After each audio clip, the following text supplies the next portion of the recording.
I think Mehluli? Yes. Good. We have Stanley and Peter. Yes. Yeah, this is Abo Prince. Oh, our Prince. Oh, hi, Prince. I'm fine, sir. And the other one is your friend? So that's Tex Tendai from Zimbabwe. Oh, that's Tex from Zimbabwe? Yes. So Tex, you've got a friend as well? No, I'm alone. Oh, you're alone. Okay. Just, yeah. Perfect. The other person his phone just dropped off. I think we can. I think it's come back again. Infinix Smart 3. Hi, good afternoon, Infinix Smart 3. Can you hear? Yeah. Yeah, I can hear you. So one of the phones, mute one of the phones. Perfect. So Lee, I think we can start. That phone is best. Let me very quickly make a few announcements as Lee comes on the conference. Okay. Yeah. These sessions are always recorded and you can follow them up afterwards online. And very quick announcements. Next year, the conference is ready. And I'll show you the booking platform for the conference.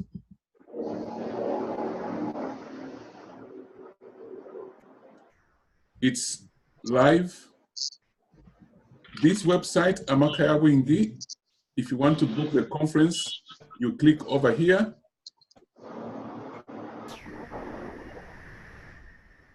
And all the details for the entry fees will pop up. On your machine, it might say not secure. Just allow it to go through. You click on events. Then the events will come on your screen. This event is open to all business participants. If your friends in your countries want to travel to the UK next year in June, lead them to the site. So it's a 10-day conference. What is showing up? The fees are shown on the left. Just add to that. They have to book it. Yeah. Many of you are coming from abroad.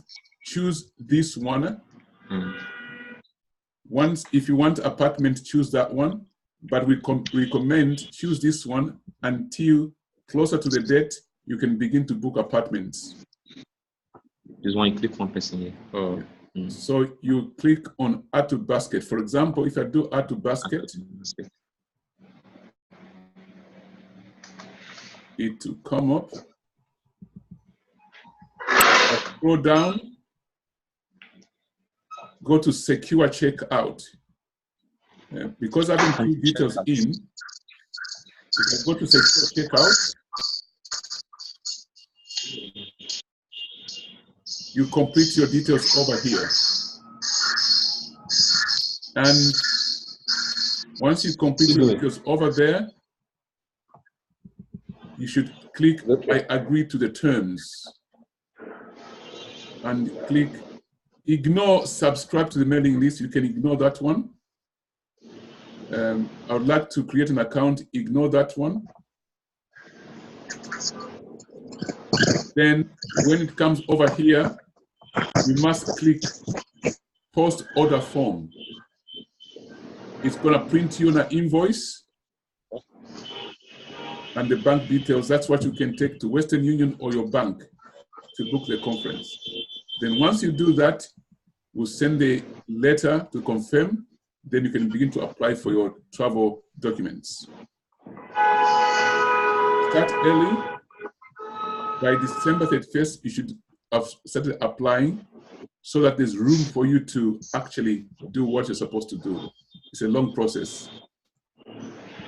Okay, with this in mind, unless there's any questions, I will invite Mehluli to start the seminar on the cost benefit analysis. Together, since that one is written. Yeah, for those who are on the course already, we are looking at Unit 3, the cost benefit analysis. Cost benefit analysis.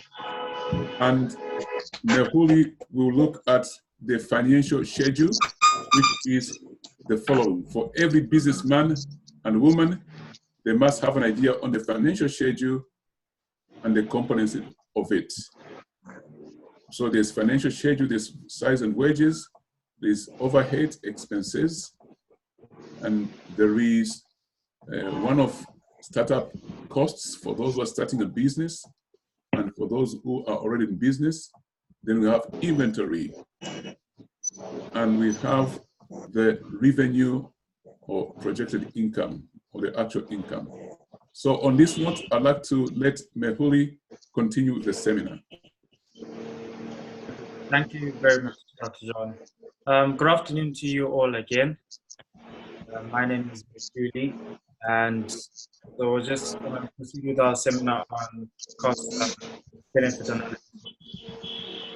So I'd like to just start by briefly going over something that you probably know is our definition of cost benefit analysis. As you know, with cost benefit analysis, we're basically trying to make it possible. Yep. So maybe just to start, just to get an understanding of your business concepts, can I just ask you to list some costs that the costs of your business in your business idea? Anyone can help? Hello. Hello? No, this is a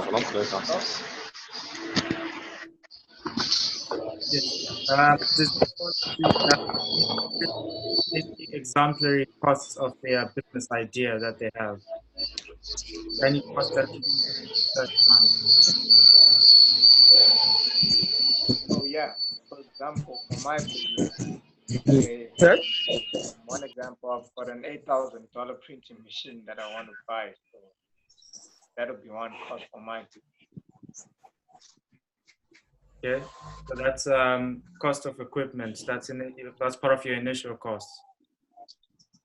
Sorry? I'm saying that's part of your initial cost, your startup cost. Yeah.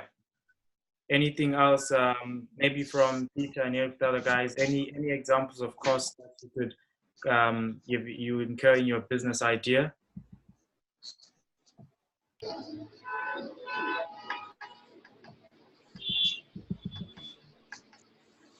Hello.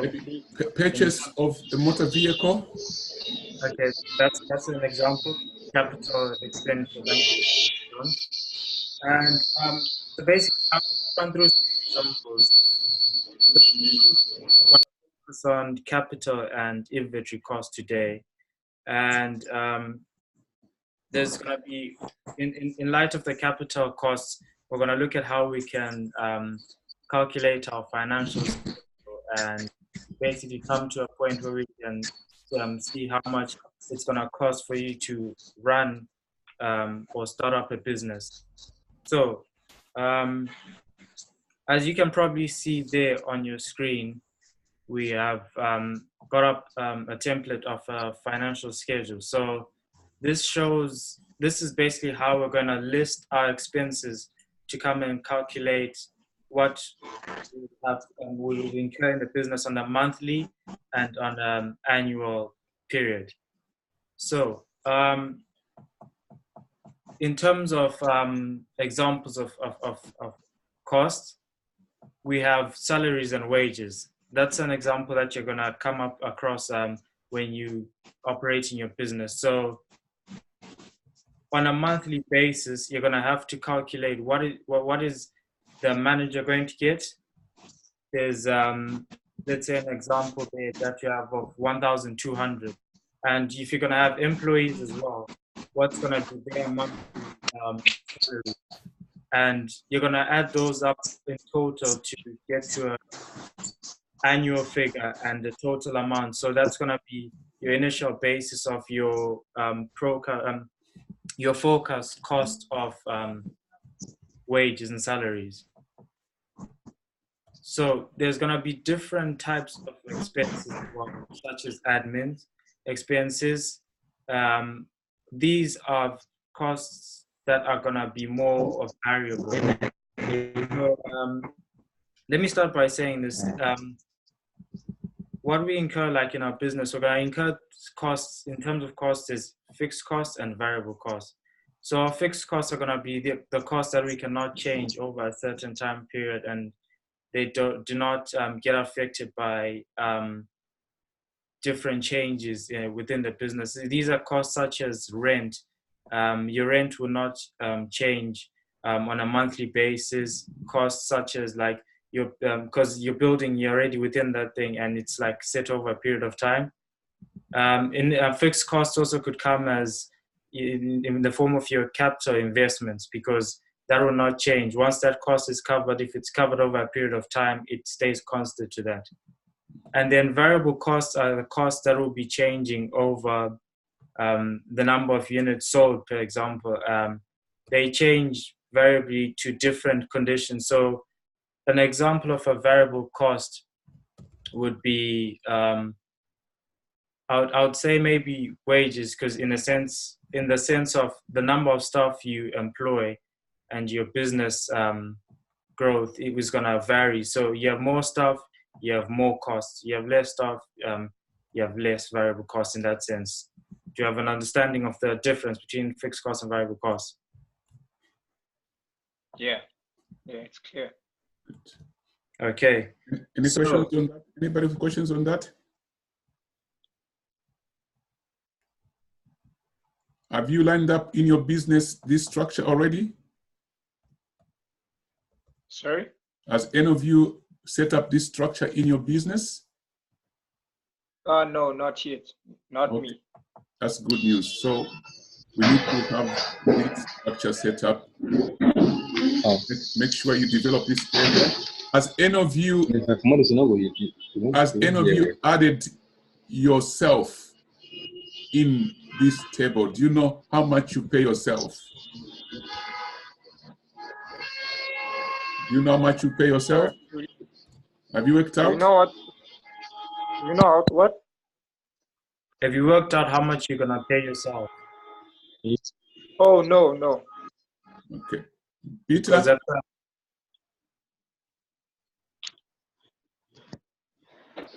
Peter or Prince, is that Prince? Have you worked out how much you're gonna pay yourself?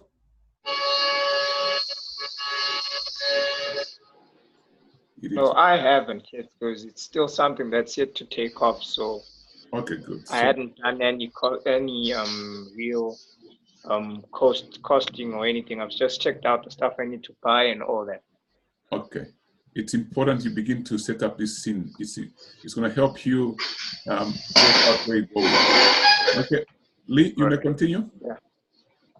Okay, so now there's in terms of expenses as well, there's what we call overheads. So overheads are variable expenses as well. These are expenses such as heating and lighting. So that's an example of an overhead. So like that's gonna be Alcohol has to do with your rent, your transportation. Yes, right. that's another example. Thank you, Dave.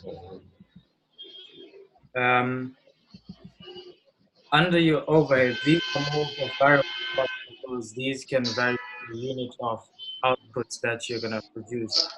So with your different business plans, depending on the size and scalability of how the business is you're looking at doing, it's going to vary.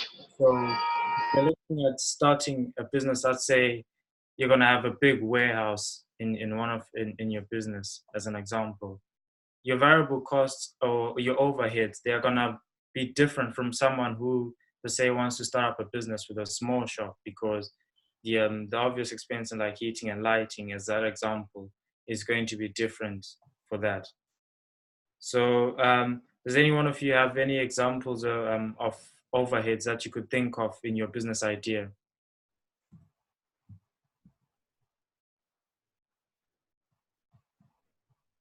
Or any other variable expenses? Hello, can you hear me? Yes, I can hear you. Yeah, it's Peter that is talking. Yes. He talks about the overhead expenses. Talk about the rent or the property, the heating and lighting. You know, in some part of the country, electricity is not yet steady. Talk about the generator, for example. You buy fuel to power your lighting. Hello? Yes. Can you hear me? Yes, we can hear you. Yeah, should it be recorded under the same electricity or the heating and lighting? In whatever way you get your electricity from, should it also be recorded? Just heating and lighting, then you put the cost. Yeah, the generator. Okay, thank you. Thank you for that. That's a good example, because your electricity and cost of generation, like your generator, are gonna vary as to the amount of power you're gonna need, let's say in your business plan. So that's good example. Thank you for sharing that with us, Peter. In fact, there are two, in that one, there are two components. In the sense that he's got a capital expenditure. There's a capital expenditure because it's buying a generator. So generator would be your capital expenditure. Then maybe, is it petrol, Ryan? Is it petrol? You will be your ongoing now. This is your overhead stuff. After expenditure. Yeah. Okay. Thank you. Is that okay? Does that sound right? Yeah. Peter, that sounds right to your business plan, yes? Yeah. Because you're going to buy this generator. Petrol is ongoing expense. That generator runs on petrol. So that petrol is the one that's going to come. So that is an overhead expenditure. Yeah, because petrol, you will be buying every time.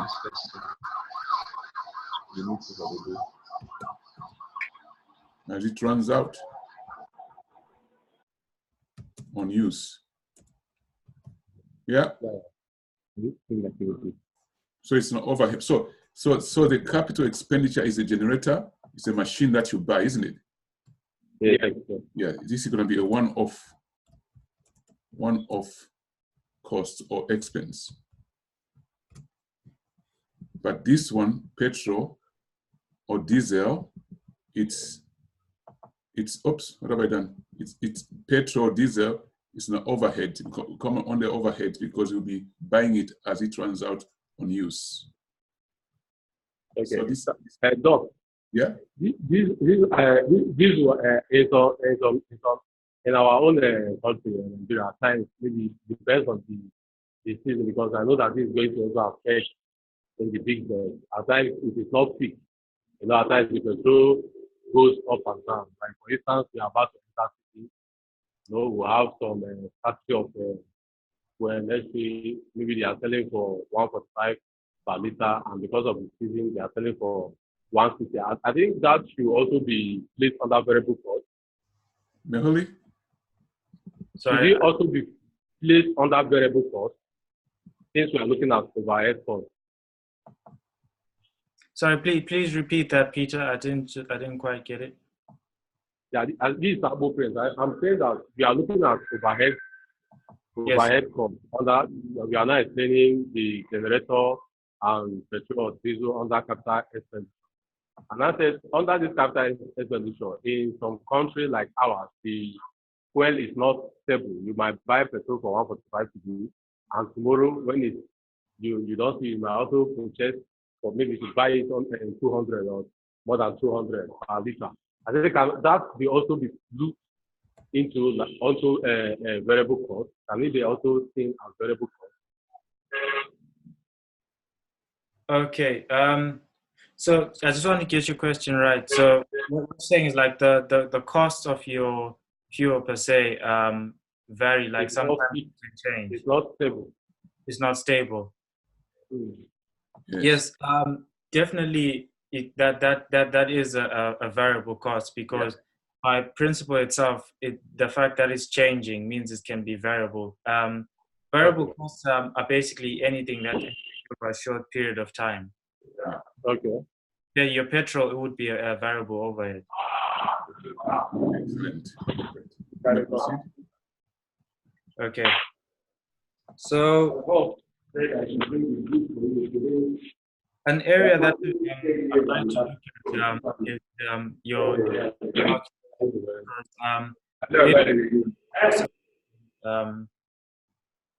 a part of your cost of capital. So in terms of your inventory calculation, this is your stock. So in your business idea, if you're selling goods or you're, let's say, I'm selling t-shirts per se. So how many t-shirts am I going to order and keep in stock as the units that I'm going to sell?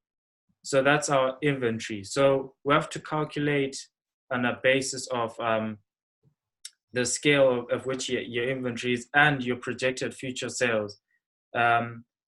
So when you're calculating this, we're going to look at various factors that come around your marketing and your demand for your product and the type of product in which you're also selling. So is it a general good that's gonna be required, and like in terms of your stocking, is it something like, let's say, I'll give an example of bread, something that moves quick, or is it something that's gonna take more time to calculate? So you're going to have to calculate these because we're going to have to calculate general stock levels at which your inventory is gonna have to be kept, because in a business you don't want to come to a point where you've run out of your inventory.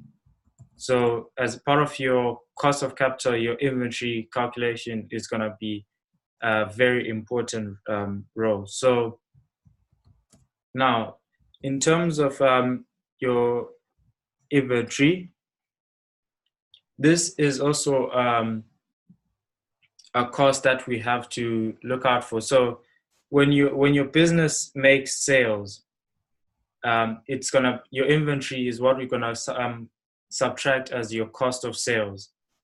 With being that in the sense of the cost that you take out in making a sale is going to be subtracted in the form of how much did we pay to get that stock, and to if we did anything towards manufacturing it, in a sense, what was the cost of that in comparison to our sales.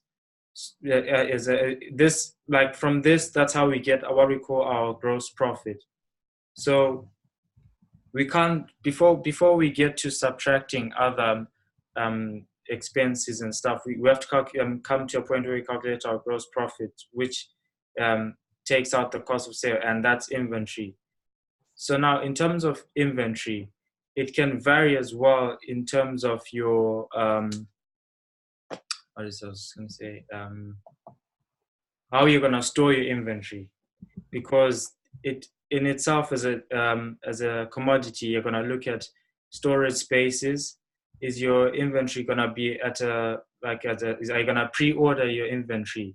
Like, let's say if your business idea, you're going to be ordering stuff so you're not necessarily going to incur inventory costs and keep them in a warehouse. You're going to do things to order. So let's say if you want a t-shirt, I'm going to get the plain t-shirt from this website, and then I'm going to print it, and then I'm going to sell it at this price, as opposed to someone who's going to say, look, I'm going to buy large amounts of t-shirts and I'm going to put them in a warehouse, and then people are just going to buy them. I'm just going to mass produce them and buy them and let them buy them like that off the shelves.